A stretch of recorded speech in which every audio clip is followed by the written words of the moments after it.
اور عمران خان کے کارکنان نے جیل کے باہر سے ایک بڑی لڑائی لڑنے کا فیصلہ کر لیا ہے اور باقاعدہ طور پر جیل کے اندر سے اور جیل کے باہر سے اس کا اعلان کر دیا گیا ہے۔ عمران خان کے ٹویٹر اکاؤنٹ کے اوپر ایک ٹویٹ کیا گیا ہے جس میں عمران خان نے ایک بہت بڑا انکشاف کیا ہے، اور وہ انکشاف ہے پاکستان کے field marshal general Asim Munir کے حوالے سے۔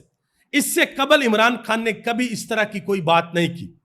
یہ ٹویٹ کر کے عمران خان نے ان تمام لوگوں کو شٹ اپ کال دی ہے جو یہ دعویٰ کر رہے تھے کہ عمران خان کے مذاکرات جاری ہیں، عمران خان پس پردہ کوئی ڈیل کرنے کے لیے جا رہے ہیں، عمران خان جلد اڈیالہ جیل سے باہر ہوں گے۔ عمران خان نے ان تمام لوگوں کی باتوں کو رد کر دیا ہے۔ دوسری جانب عمران خان کے جو کارکنان ہیں، جو ورکر ہیں، ووٹر ہیں، سپورٹر ہیں، انہوں نے آج دن کی روشنی میں پاکستان مسلم لیگ نون کی حکومت کو تارے دکھائے ہیں اور ایک بہت بڑا سرپرائز دیا ہے سمڑیال کے الیکشن میں۔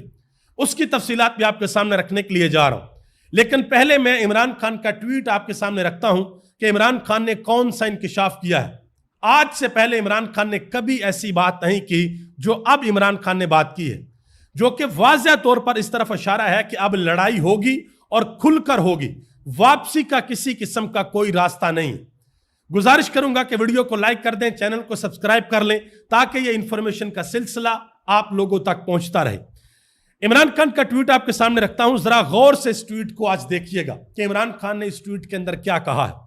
پہلے نمبر پہ عمران خان نے یہ کہا کہ جو حق پر کھڑا ہوتا ہے وہ ہارتا نہیں ہے۔ اللہ تعالیٰ قرآن پاک میں فرماتا ہے کہ میں کسی ایسی قوم کو تباہ نہیں کرتا جو حق اور سچ پر کھڑی ہوتی ہے۔ حضرت علی کا قول ہے کہ کفر کا نظام چل سکتا ہے مگر نا انصافی کا نہیں، جھوٹا اور دھوکے باز خود بخود بے نقاب ہو جاتا ہے۔ پھر عمران خان نے 9 مئی کا ذکر کیا۔ عمران خان نے کہا کہ 9 مئی در حقیقت لنڈن پلان کا حصہ تھا جس کا مقصد ہی ملک کی سب سے بڑی سیاسی قوت پاکستان تحریک انصاف کو ختم کرنا تھا، جس میں مجھے اور دیگر پارٹی اراکین اور کارکنان کو پہلے سے طے شدہ منصوبے کے تحت جیل میں ڈالا گیا۔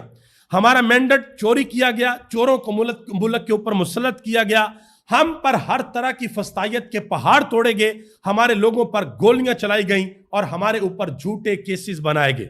یہ دوسری بات عمران خان نے کی۔